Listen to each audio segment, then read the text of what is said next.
Well, we're going to start with chapter 15 tonight and then hopefully end with a little bit of chapter 16.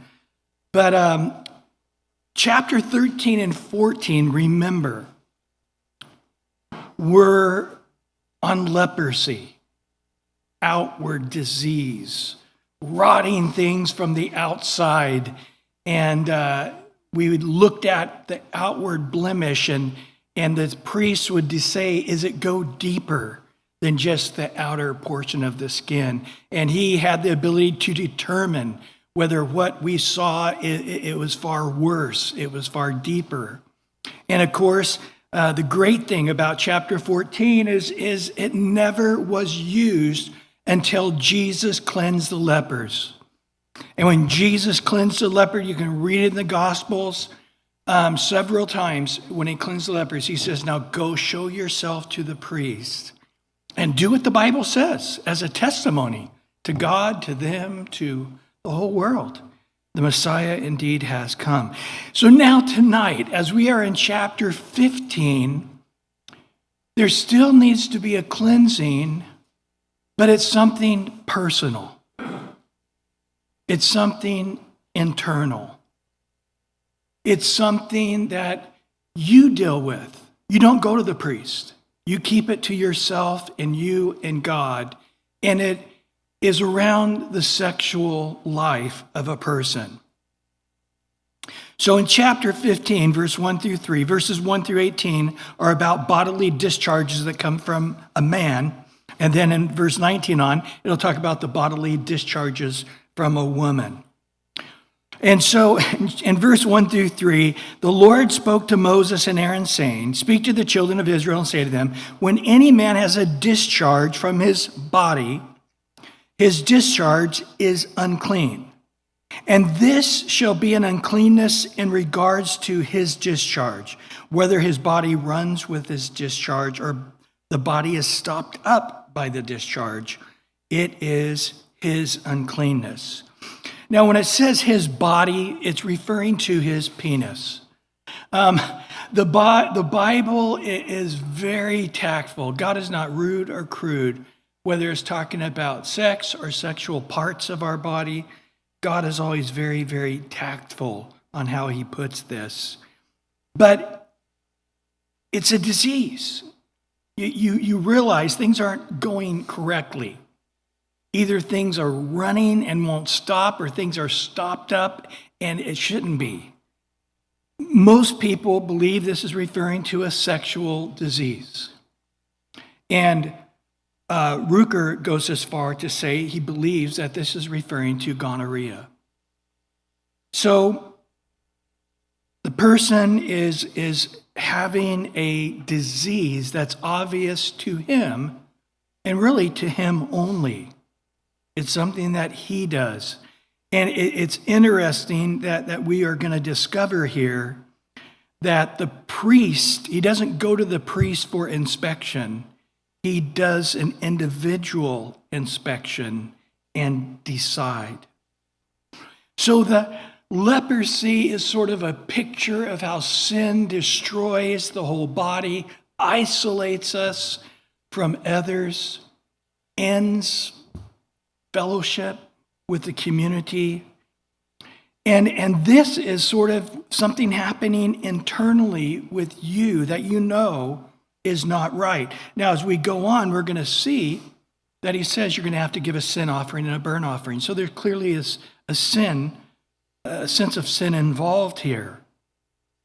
Remember in Psalm 19:12, David said, who can understand his errors? Cleanse me from secret faults, or faults that only me and God know about. Psalm 51:6 says, behold, you desire truth. Now, not from others, but from me. You want me to be truth in my inward parts, to be honest with myself in my heart. And in the hidden part, you make me to know wisdom. So God, you know all about it. I understand when I'm not honest with myself, when I'm not doing self-inventory and calling what's unclean, unclean, things begin to go wrong. Help me, Lord. And then, of course, Psalm 139, Verse 23 and 24, we know that, right? Search me, O God, know my heart. Try me and know my thoughts, and see if there be any wicked way in me. It may be. Things I'm not calling wicked maybe really are wicked. Things that are sinful, I'm calling gray. I'm not calling so sinful. So if the body is plugged up, stopped, or whether it's running, the status is you're unclean. Now, when a person is unclean with these discharges, he's not isolated like the leper. He still stays in the community, but he has to isolate himself so others are not affected. In verse 4 through 12 now, every bed is unclean on which the discharge lies, and everything on which he sits shall be unclean.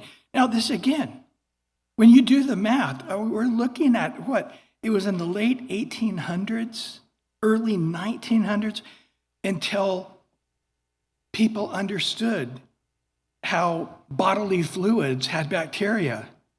A matter of fact, there were some doctors in the Civil War that thought the bloodier you stayed, the more helpful it was when you operated on a person. They didn't even not wash their hands. They believed in the opposite.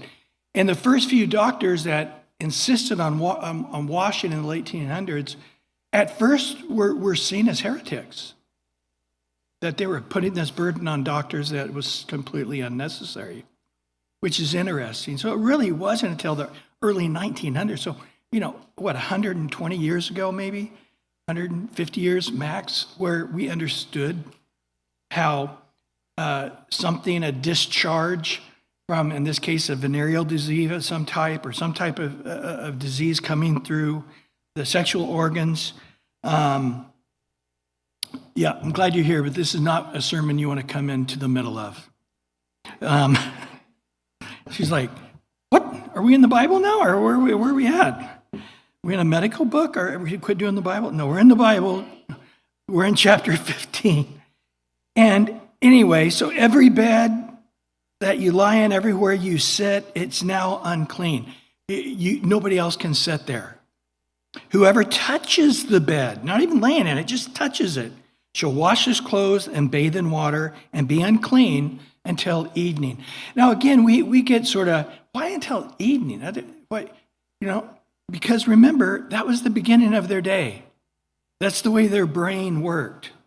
So finish out your day, and then the beginning of the new day, which is evening and morning, right? Genesis chapter 1, God made the first day, evening and morning was the first day.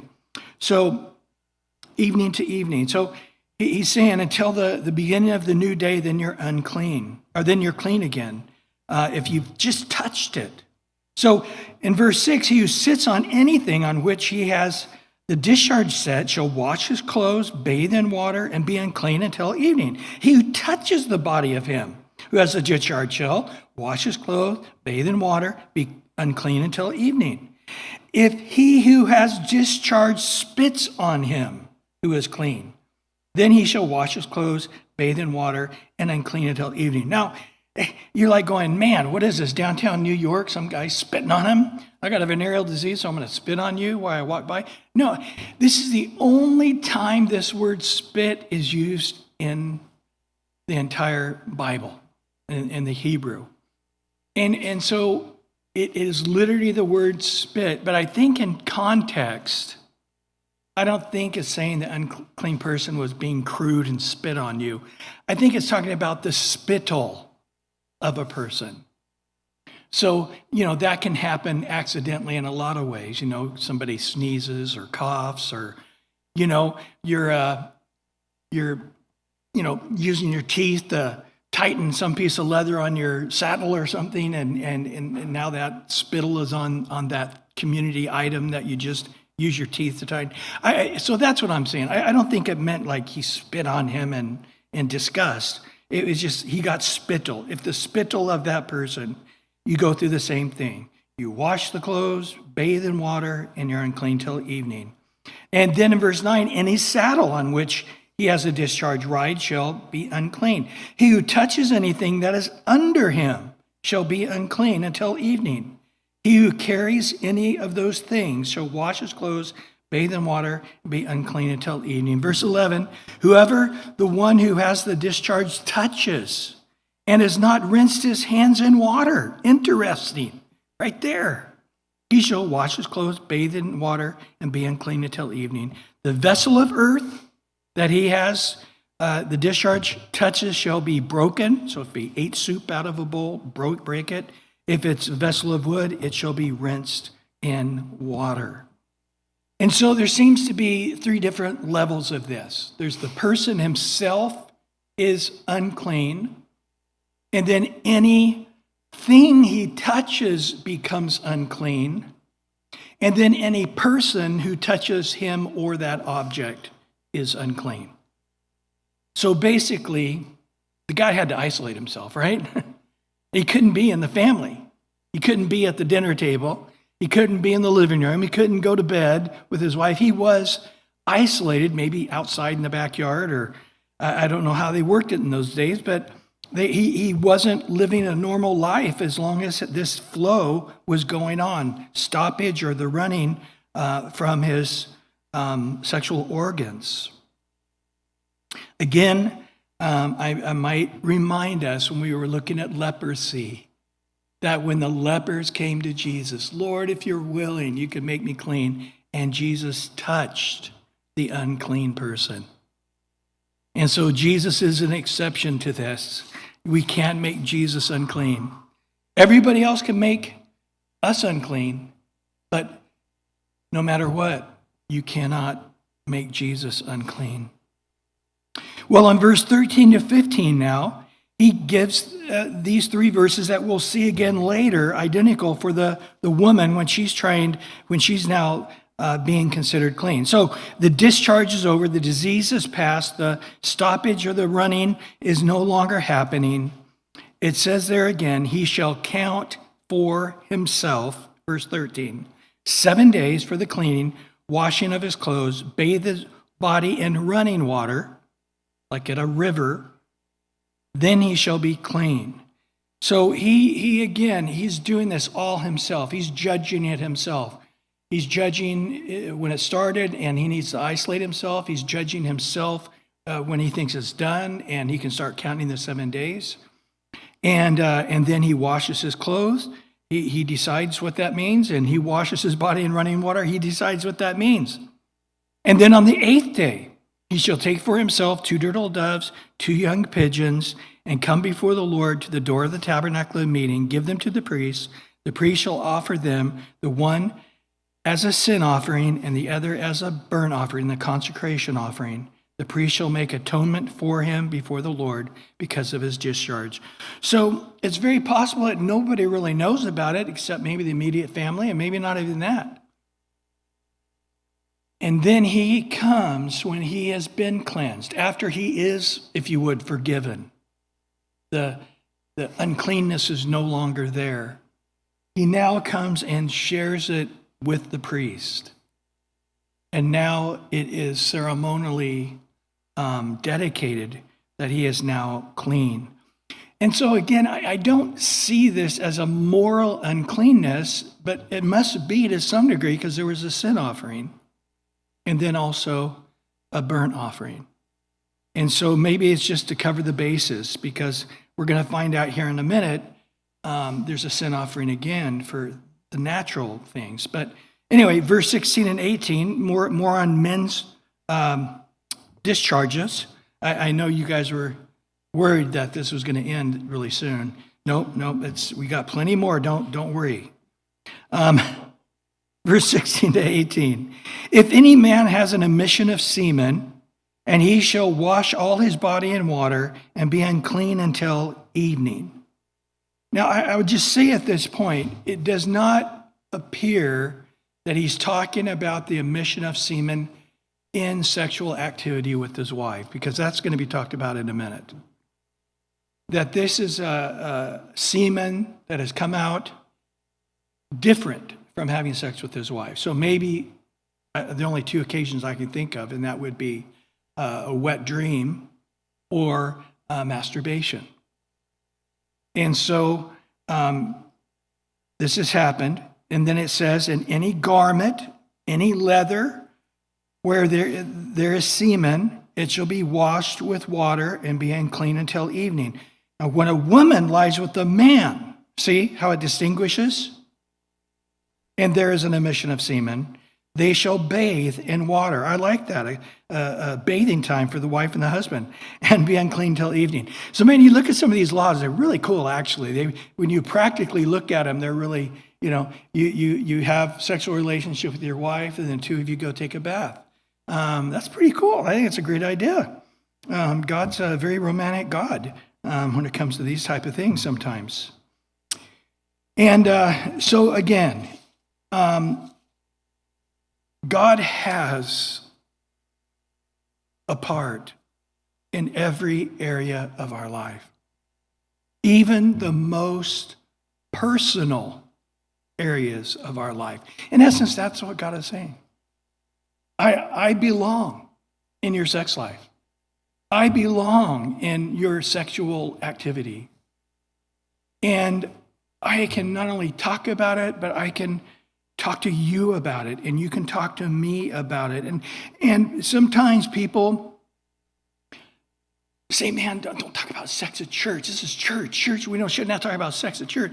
That just seems wrong, It's not holy. It's like, well, God created it. Remember? God made it. When you're bathing your little tiny children, as babies or toddlers or whatever, and they don't know, the boys and girls are all taking a bath together, and you're washing them and all of that. They know to some sense they're naked. They know to some sense they are different from their sister or brother, but there's no shame that you are observing them or washing them or bathing them. That's the same way I think we should approach with God. It's like, God, there is no area of our life that we should feel uncomfortable with you looking into our lives.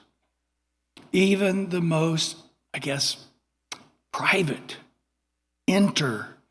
areas of our mind and our heart and of our sexual being, God is saying, your business, all of your business, is my business. And for you to try to kick God out of any part of your business is absolutely wrong. Myers says it this way: we must bring the thought of God into the simplest, commonest, the most secret acts. Nothing is outside of his jurisdiction. Though hid from sight, yet he is ever near the child of God. His grace and blood and cleansing are always requisite and ever ready. So again, why is God talking about this? Because he's saying there's uncleanness, but I'm talking to you about it because I don't want it to remain unclean. So there's uncleanness, not moral uncleanness here, but ceremonial uncleanness, because God is holy. And every part of man is unholy. We're going to talk about that at the end of verse 24. But now let's talk about the discharges of women, going through verses 19 to 30. So the first 18 verses is about the discharges of men, and now verse 19 to 30, that of women. So it starts out talking about just the normal menstrual cycle of a woman. In verse 19, if a woman has a discharge and the discharge from her body is blood, she shall set apart 7 days, and whoever touches her shall be unclean until evening. Everything that she lies on during her impurity shall be unclean. Also, everything that she sits on shall be unclean. Whoever touches her bed shall wash his clothes and bathe in water and be unclean until evening. Whoever touches anything that she sat on shall wash his clothes and bathe in water and be unclean until evening. If anything is on her bed or anything which is she sits or touches it shall be unclean until evening. And if any man lies with her at all, and that her impurity is on him, he shall be unclean 7 days. And every bed on which he lies now shall also be unclean. The first thing that strikes me here is that the normal processes of humanness for the female species before God, she can't go into the tabernacle and worship. She is ceremonially unclean. What is this speaking of? That we in our humanness, every part of our humanness is tainted with sin. Our very human flesh itself cannot see God. Do you understand that? No man, no human. So when Isaiah said, there in Isaiah 6, I'm an unclean man and I dwell amidst an unclean people, I don't think he was talking about some sin he was dealing with or they were dealing with at the time. That wasn't the issue. He's saying it in general. I'm a human being, and in my humanness, my humanness is sinful. And everybody around me in their human condition, by the very definition that they're in this human flesh, is sinful. Let's walk through a number of verses together here on this concept. By the way, a very good example of this, remember, is in chapter 12, when a woman gave birth, she was unclean, and then she had to give a sin offering for having a baby. Well, this is sort of the same thing with her menstrual cycle. She's unclean, ceremonially can't be in the presence of God because of something that's going to happen automatically once a month. Well, but in Jeremiah 17:9, the heart is deceitful above all things and desperately wicked. Who can know it? Do you see that? Our sinful condition can't even be fathomed by our human mind. Romans 5:12, therefore, just as through one man sin entered the world, death through sin, and thus death spread to all men because all have sinned. So once Adam and Eve sinned in the garden, we automatically have sinned through Adam. And that's why the Psalms can say, behold, I was brought forth in iniquity, and in sin my mother conceived me. Because we have an inherited sinful nature. And that nature can never see God and live. That nature, that human condition can never go to heaven, right? This earthly cannot take on the heavenly. This terrestrial can't take on the celestial. In Galatians 5:17, the flesh lusts against the spirit, and the spirit against the flesh. These are contrary to one another. They're at war, they're opposite, so that you do not do the things you wish. Our flesh is not in agreement with the Spirit of God, even after we're born again. We understand that? It's a lot of times people say, oh, you get born again, all the old things become new. Oh, my flesh has become new. And I no longer have my bills on the Visa card anymore either, because all things are new.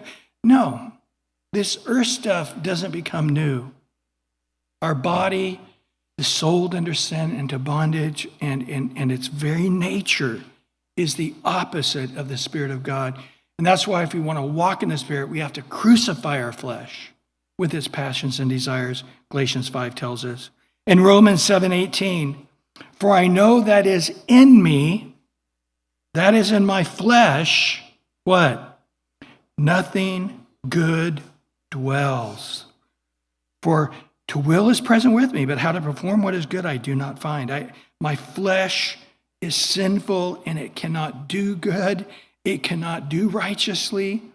Ephesians 2:3, it says, we are by nature children of wrath, just as the rest of the world. Romans 3 doubles down, quoting out of the Old Testament. It says in verses 10 through 18 of Romans 3, as it's written, there is none righteous, count them up, No, not one. There is none who understands. There is none who seeks after God. There is none. They have all turned aside. They have altogether become unprofitable. There is none good, no, not one. It says it a second time.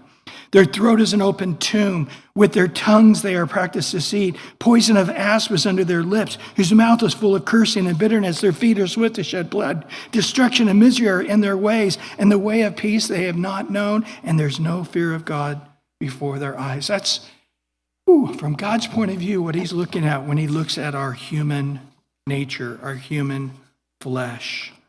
So this doesn't just go to us and our human flesh, but all of creation. The most precious things in all of creation, whether you're looking at the mountains or the trees or the ocean or animals, everything is being tainted through sin entering the world. Everything is not as it could be or should be because sin has entered the world. Look at Romans 8, verse 20 to 23. For the creation was subjected to futility. Even the sense of destruction of sin is felt in all of creation, not willingly, but because of him who subjected it in hope. Because the creation itself also will be delivered from the bondage of corruption into the glorious liberty of the children of God. For we know that the whole creation groans and labors with birth pains together until now. Not only that, but we also who have the first fruits of the Spirit, even we ourselves, what? Groan within ourselves, eagerly waiting for the adoption, what? The redemption of our body. So you look at the garden, or you look at the description of the millennial period for the 1,000-year reign of Christ on the earth. And the lion is laying down with the lamb, and the little toddler crawls over, a little baby crawls over and puts his hand into the hole of the poisonous asp and plays with the snake. And just like in the garden, there was no wild animals trying to kill you. And there was no deers running from leopards or lions or bears or whatever. And so we see it within creation, this striving.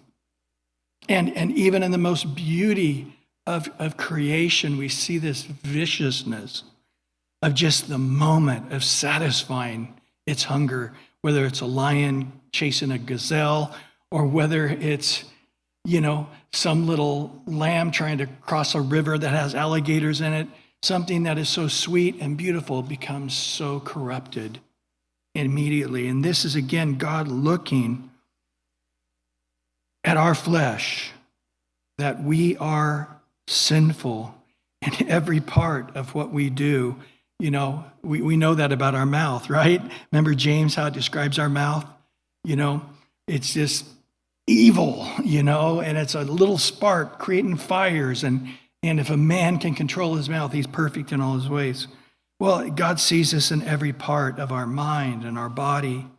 Interesting here with the woman and her menstrual cycle, even though she sets herself apart for 7 days, there's no washing. Remember how it said before with the guy, you got to wash and then you're unclean until evening?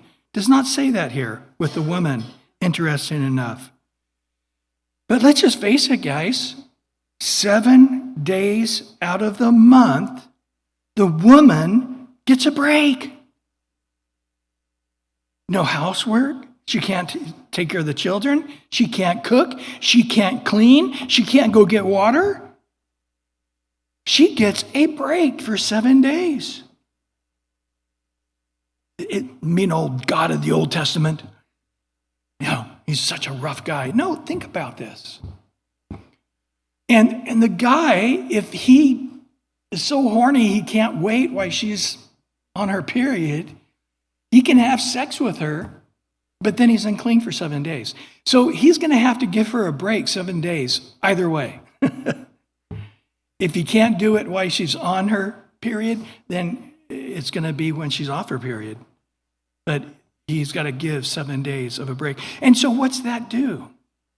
That basically is again saying that even if you're married, you have to have sexual restraint. You have to have sexual self-discipline. I knew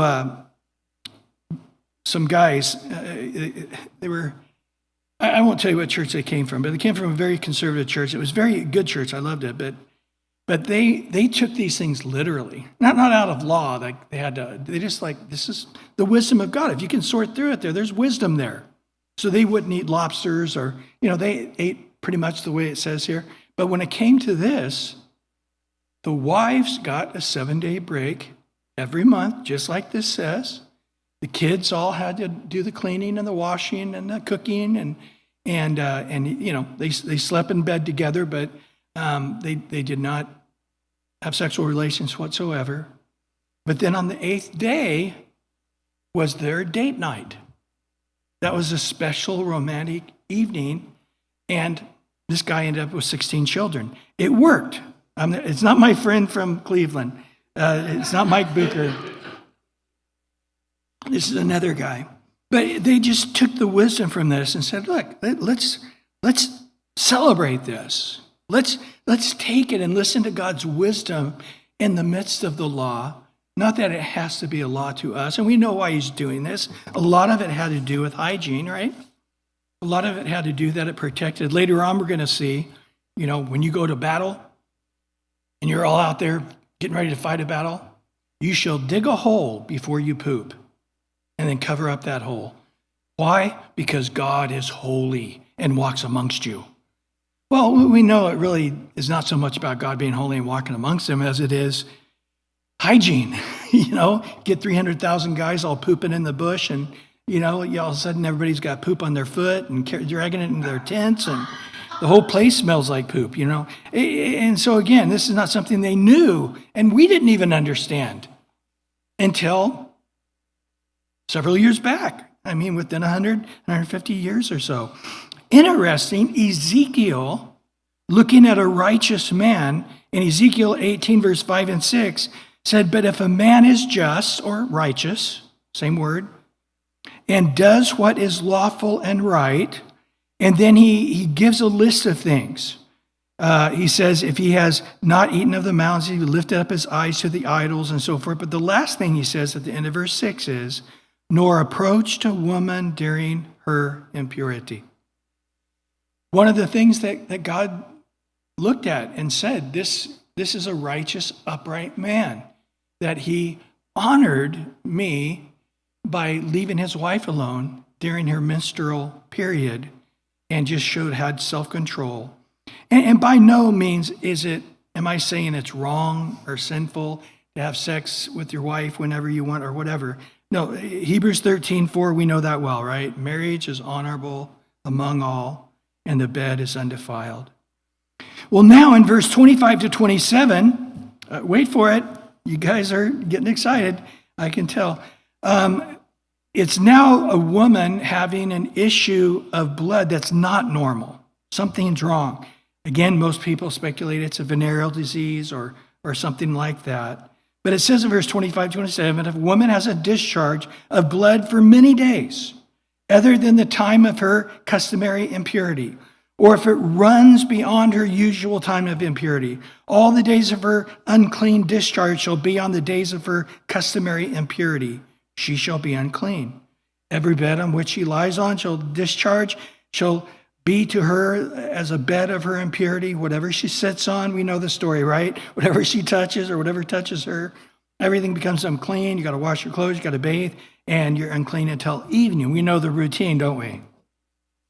So verses 25 to 27, it's going to end with exactly with the man earlier, the earlier verses, verse 28 to 30, saying once she's clean, she sets herself apart for 7 days. On the 8th day, she goes with the 2 turtle doves and young pigeons and does the sin offering and the burnt offering.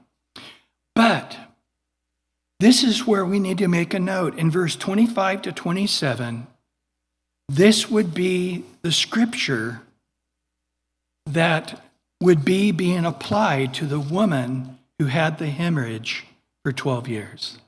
Do you guys remember that story? It's in all the Gospels, Matthew, Mark, and Luke. But there in that story, Jesus comes across the Sea of Galilee, and immediately one of the synagogue officials, Jairus, comes up, falls down at Jesus. Please, my daughter's sick. Come to my house, lay hands on her. She'll be well. I have faith. And Jesus starts heading away, and a great multitude was surrounding him, and he was having a hard time making traction. And then all of a sudden, unbeknownst to him, he stops and says, virtue went out from me. Power went out from me. And they looked around. It was obvious to all there was this woman who had an issue of blood for 12 years. And she had said within her heart, all I got to do is touch the hem of his garment and I'll be made well. And Jesus said, be at peace. Don't fear. But understand, it's your faith that has made you well. And be healed now from all your affliction. But let's just stop and understand what this means. You can't be around. You can't touch. You can't be touched. Very similar to almost leprosy, but you're not isolated into a separate colony. You could still remain in the community, but you had to stay isolated within that community. So she was on the fringes of the community. She couldn't touch or be touched. But once again, she touched Jesus, didn't she? And she knew this is risky business because according to the law, I could make him unclean. But of course, Jesus wasn't made unclean, was he? Instead, she was healed by her faith in touching Jesus. So make a note when you're reading that story in the gospel next. It's coming right here out of Leviticus 15. Now, in verse 31 to 33, we have sort of the final thoughts on these things. Thus you shall separate the children of Israel from their uncleanness, lest they die in their uncleanness, and when they defile my tabernacle that is among them. So I love this. He says, you know this, understand. He's been saying this all along, so you know the difference between clean and unclean. They've gone through all kinds of stuff, haven't we? Sorting those two things out. Unless you come into the tabernacle and you die. Now remember what had just happened in chapter 10, right? These guys were in the tabernacle. I mean, we're not going to understand they even went in the Holy of Holies, but they were a little tipsy. They didn't discern between the unclean and the clean, and they were vaporized. They were burnt to ashes because of that. And God is now saying, if you know you have a issue of uncleanness. Nobody else knows, but you know. And all of a sudden you die. Didn't that happen? Those kind of things, even in the New Testament, like with Ananias and Sapphira. You know, Peter had the discernment by the Holy Spirit what was going on. You're lying to God. You're lying to the Holy Spirit. Nobody else knows what's going on, but God knows you know, and now he's revealed it to me, and they killed over dead. And then in 1 Corinthians 11, this is why you're weak, sick, and even some die. Because you are not judging yourself. And therefore, in not discerning concerning about yourself, you're taking communion in an unworthy manner. And so I want you to be able to discern between what's unclean unless you defile the tabernacle. This is the law for the discharge, verse 32, and for him who emits semen in the unclean thereby, and for her who is indisposed because of her customary impurity, and for one who has discharge, either man or woman, for him who lies with her who is unclean. So it's interesting, distinguish between the two. When the man had regular ejaculation of semen, he was only ceremonially unclean. But when he had a discharge of some kind of disease, then he had to do the sin offering. After 7 days, on the 8th day, he came into the sin offering and the burnt offering. The woman's regular menstrual cycle made her only unclean ceremonially. But then if she had this disease, then after she was cleansed of that disease, she did the sin offering and the burnt offering on the 8th day in the same way. So it's interesting, again, where people often ask that question, especially when you're ministering amongst the youth, where it's like, well, what is sinful in the eyes of God? And what is his view on masturbation or these kind of things? And the Bible, boy, it goes into so much detail on so many areas, and it just completely leaves those areas out. And as Chuck used to say, when the Bible is silent, I also am silent. But it doesn't appear here that when he ejaculates semen outside of the marriage bed, that he is unclean, needs a sin offering for that. He's just ceremonially unclean. So again, even if you have sex with your wife, which we know is honorable amongst all, and the bed undefiled, but even then, you and your wife both are unclean. So you have sex with your wife, you are unclean, you're to go bathe, both of you guys are to bathe, and then you're unclean until evening, which is pretty great. You know, you just tell the kids, sorry, I can't see you guys until later on tonight once the sun sets. So you sort of get a romantic evening together, you know. It sort of works out nice, separate from the kids. I'm sorry, I'm unclean. See you guys later. That works out pretty nicely. Well, next week, when we think about chapter 10, where Nadab and Abihu die, that's a shocking chapter, very intriguing, mysterious chapter. When we look at chapters 13 and 14 on leprosy and then the cleansing of leprosy, it's one of the most insightful chapters, because this rather unique way of pronouncing the leper who had leprosy clean was, the bowl and the two types of wood and the clean bird and the dead bird and the blood with the bird and the water, and you dip the one bird and he flies away and all of this. And again, I do believe that in the road to Emmaus, when it says Jesus taught from the law and the prophets how Christ must come and die and suffer and raise again, I think all of these things prophesy. But chapter 16 now is the beginning of time of the year. It reboots everything on Yom Kippur, the Day of Atonement. And so, to get ready for that next week, we're going to show the first video only, I think, and then we'll show the other one next week, Josh. So next week in chapter 16, Yom Kippur, awesome chapter, and we're going to watch a little video here to get you thinking in the right direction.